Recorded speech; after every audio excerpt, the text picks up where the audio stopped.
राम की धारा यहाँ पे बही, कृष्ण की धारा यहाँ पर बहे, और इस तरह अध्यात्म का एक लाइट हाउस बन जाए ये। आज मनुष्य कितना त्रसित है, असंतुष्ट है, बेचैन है, तनावग्रस्त है, उस तनाव का इलाज ऐसे ही मंदिर होते हैं, संगमरमर का ये प्रयास है। अब मेरे साथ हैं यहाँ के मीडिया प्रभारी और पत्रकार, चलिए उनसे पूछते हैं मंदिर के बारे में। बहुत से ऐसे लोग आते हैं जो अपनी समस्याओं को लेके आते हैं, अपने मनोकामना यहाँ करते हैं, और वो मनोकामना पूर्ण होती है, उसके बाद फिर आके उस वहाँ के रजिस्टर में उसको एंटर करते हैं वो, और उसको बड़ा खुशी मनाते हैं, यहाँ पर आकर एंजॉय करते हैं और अपने पूजाएं करते हैं। आपने जैसे यहाँ पे देखा, ये बालाजी मंदिर जो है, ये आज एक न केवल भारत का बल्कि विश्व में भी इसने एक अपना नाम यहाँ पे स्थापित किया है। पिछले वर्ष जब यहाँ पे देवी जागरण हुआ था तो 146 देशों में डायरेक्ट टेलीकास्ट के द्वारा ये देवी जागरण में शोभायात्रा कार्यक्रम हुआ। ये इस बात का द्योतक है कि इस विश्व में इसकी बालाजी मंदिर की प्रसिद्धि हुई। आप जानते हैं कि हमारे नागा लोग वहाँ पे जाते हैं, लेकिन ये मंदाकिनी बनी जब पिछले वर्ष हमने चित्रकूट का निर्माण किया तो वे सब भी यहाँ पे आए और इस मंदाकिनी में उन्हें शाही स्नान किया। यह भी एक यहाँ की अनोखी घटना है। घटनाएं तो बहुत अनोखी हैं। सेम वर्मा जी का जो एक सपना जो उन्होंने यहाँ जनता के बीच में यहाँ पे सबके सामने साकार रूप दिया और उसको पब्लिक ट्रस्ट के रूप में जनता के सामने उन्हें दिया। अब यह जनता का यह मंदिर है। सर्वधर्म समभाव जो आज इस देश की सबसे महत्वपूर्ण आवश्यकता है, हमारे समाज की सबसे महत्वपूर्ण आवश्यकता है, वह हमने यहाँ पे उसका एक बहुत ही मधुर रूप सफलतापूर्वक हमने यहाँ पे किया। जब हमने समस्त धर्मों के लोगों को यहाँ पे अपने मंदिर के प्रांगण में बुलाकर उनका हमने सम्मान किया और हम उनके मंदिर और गिरजाघर और मस्जिदों में जाकर उनने भी हमें सम्मानित किया। ये सेम वर्मा साहब की एक अनूठी पहल रही जिसको कि पूरे देश के पत्रकारों ने सराहा। इस मंदिर में सर्वधर्म समभाव की पुष्टि करते हुए सभी धर्मावलंबियों का आना जाना लगा रहता है। ऐसी ही आर्य समाज की एक प्रचारक सुश्री पुष्पा शास्त्री जी से मिलने का मौका मिला। एक फरवरी में बहुत बड़ा ब्रह्मोत्सव का आयोजन यहाँ पे हुआ है और उस ब्रह्मोत्सव में सभी धर्मों के धर्म गुरुओं को या संप्रदायों के आचार्यों को और बहुत बड़े बड़े विद्वानों को आमंत्रित किया। एक धर्म संसद के माध्यम से और बृहद यज्ञ के माध्यम से, क्योंकि यज्ञ से आर्य समाज का बहुत लगाव है और यज्ञ को आर्य समाज पर्यावरण की दृष्टि से बहुत उत्तम मानता है, तो आर्य समाज की ओर से विचार प्रकट करने के लिए और व्याख्यान के लिए मुझे आमंत्रित पहले भी किया गया था। अब दूसरी बार मैं बैतूल में आ रही हूँ। आपको बालाजीपुरम आकर कैसा लगा? बालाजीपुरम के बारे में यहाँ आने से पहले मैं सुन चुकी थी। आदरणीय वर्मा जी की धर्म के प्रति निष्ठा और राष्ट्र में जागृति कैसे हो, सामाजिक कुरीतियों पर प्रतिबंध कैसे लगे और पूजा करने का सबको अधिकार समान रूप से मिले, और जितने भी महान पुरुष व्यक्तित्व इतिहास में हुए हैं उनके जीवनों से लोगों को प्रेरणाएं मिले, ये चिंतन रहा है। मुझे बालाजीपुरम में आकर के एक सुखद अनुभव रहा।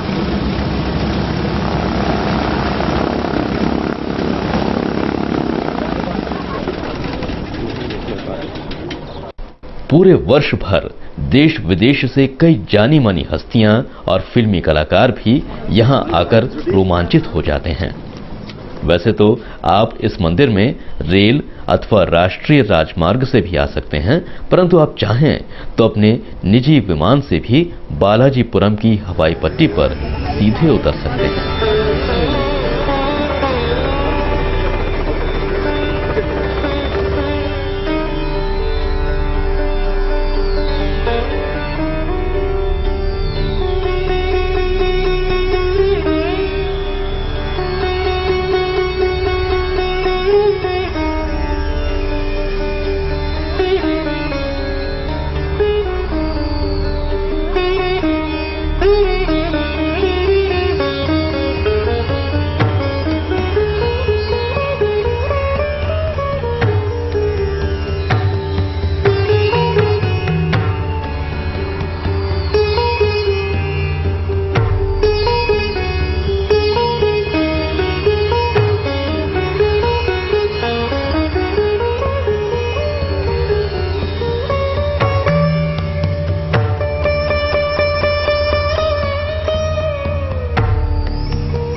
अब मेरे साथ हैं देव और पम्मी। चलिए उन्हीं से पूछते हैं कि बालाजीपुरम आके उन्हें कैसा लगा।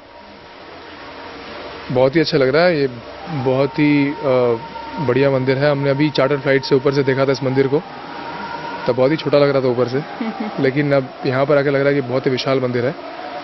और ख़ास करके मूर्ति जो है अंदर वो बहुत ही अच्छी लग रही है, बहुत ही ब्यूटीफुल, एक अच्छी फीलिंग आती है देखकर उनको। Overall it's a great feeling being here. आपको यहाँ आकर कैसा लगा? जैसा कि अमर ने बताया, यहाँ पर आकर इससे अच्छी शुरुआत नहीं हो सकती थी कि सबसे पहले हम इस मंदिर में आए, हमने आशीर्वाद लिया, पूजा की, तो इससे अच्छी शुरुआत तो हो ही नहीं सकती थी। और इतना कलरफुल है ये, मैं वही देख रही थी कि कितना काम किया हुआ है और क्या है, इतना ही बहुत अच्छा लगा। अभी सेटल होने में थोड़ा वक्त लगेगा, हम वापस आएंगे देखने। ये यहाँ पहली बार आए हैं और बार बार आने की इच्छा रखते हैं। हमारी भारतीय संस्कृति, आध्यात्म और दर्शन ने समूचे विश्व को हमेशा अपनी ओर आकर्षित किया है। इसी संस्कृति और दर्शन को बालाजीपुरम के माध्यम से सैम वर्मा ने आगे बढ़ाया है। बहुत ही सरल और सभ्य स्वभाव के व्यक्ति हैं श्री सैम वर्मा जी। जैसा कि हमने इनके बारे में सुना है कि कभी ये इस बात का श्रेय नहीं लेते कि इस भव्य मंदिर के निर्माण में उनका योगदान था। तो चलिए उन्हीं से पूछते हैं कि इस मंदिर को बनवाने का ख्याल उनके मन में आया कैसे। बेसिकली हमारा पूरा परिवार शंकर जी का भक्त रहा है। एक बार मैं बालाजी के दर्शन करने गया, स्ट्रांग फीलिंग आई अंदर कि बैतूल में बालाजी का मंदिर नहीं है, वहाँ एक मंदिर बनना चाहिए। इतनी स्ट्रांग फीलिंग थी कि मैं जो ही अपना प्लेन लैंड किया बैतूल में, कुछ कारीगर आ गए साउथ के, और to cut the story short, वो मंदिर का काम चालू हो गया। ये बालाजी की आज्ञा थी, बालाजी की आज्ञा का पालन किया हमने और उन्होंने अपना घर यहाँ बनवाया। आई थिंक यही मेरी पर्सनल फीलिंग है। इस मंदिर के लिए आपकी आगे की और क्या क्या योजनाएं हैं? मेरी तो ना तो कोई योजना रही है पहले और ना अभी कोई योजना है। जो मुझे आभास आ रहा है वो आपको बता सकता हूँ। लिटरली मॉर्निंग में भगवान ऑर्डर देते हैं कि क्या करना है आज या कल, उसके अनुसार जो मुझे आभास हो रहा है वो हो रहा है कि यहाँ पर चूँकि ये 5वां धाम सब शंकराचार्यों ने डिक्लेयर किया है, यहाँ पर भगवान ने जितनी भी लीलाएं की थी इंडिया के अंदर, उन सब का कम्बिनेशन रहेगा यहाँ के मंदिर में। तो आप देखें तो अभी बालाजी अभी अवतरित हैं कलयुग में, अभी लीला कर रहे हैं। रामचंद्र जी आए थे, उनका बन चुका है चित्रकूट धाम। अब सिर्फ एक बच गया है जो कृष्ण भगवान की लीला का। तो मुझे आभास हो रहा है कि यहाँ पर एक बहुत ही सुंदर वृंदावन धाम भी बनेगा। अच्छा, आपके आदर्श कौन कौन हैं? मेरे विचार से पहले माता पिता और उसके बाद गुरु। मैं एक बहुत फॉर्चुनेट हूँ कि ये कम्बिनेशन मेरी लाइफ में सबसे अच्छा रहा। हमारे माता पिता बहुत धार्मिक प्रवृत्ति के थे। हमारी माता खुद अपने हाथों से भगवान के मंदिर को धोया करती थी और हमारे जितने भी गुरु थे सब ने हमें कैसे रहना सिखाया। और मैं लकी हूँ कि उनमें से एक गुरु हमारे यहाँ बैठे हुए हैं, एनपी द्विवेदी जी। उनके आदर्शों को अभी तक मैं पालन कर रहा हूँ। अच्छा, आप एक बहुत ही सक्सेसफुल बिजनेसमैन हैं, तो आपकी सफलता का राज क्या है? Successful businessman, I don't agree. I think बहुत बिजनेसमैन है जो काफ़ी हमसे ज़्यादा सक्सेसफुल हैं। आई थिंक मेरे विचार से उसका जवाब मैं ये दूंगा कि मैं एक सक्सेसफुल इंसान हूँ। लाइफ के अंदर सक्सेस का जो मेरी परिभाषा है वो ये है कि हेल्दी हैप्पी फैमिली, मित्रों से अच्छे संबंध रहें, लोगों से अच्छे संबंध रहें और लोगों को भगवान तक पहुंचाने का मौका मिले, ये मुझे मिला है। I think my life is a success, not a successful businessman, पर मेरी लाइफ सक्सेस है। रुक्मणी बालाजी मंदिर ट्रस्ट की ओर से साल भर विभिन्न प्रकार के कार्यक्रमों का आयोजन किया जाता है, जिसमें दशहरा भी विशेष स्थान रखता है। इसमें सर्वोत्तम झांकियों को तो पुरस्कृत किया ही जाता है, साथ ही सभी झांकियों को प्रोत्साहन राशि भी प्रदान की जाती है। इसलिए साल भर यहाँ मेला सा लगा रहता है। आज रुक्मणी बालाजी मंदिर भारतवर्ष के प्रमुख पर्यटन स्थलों में अपना स्थान बना चुका है और पर्यटकों के आकर्षण का केंद्र भी बनता जा रहा है।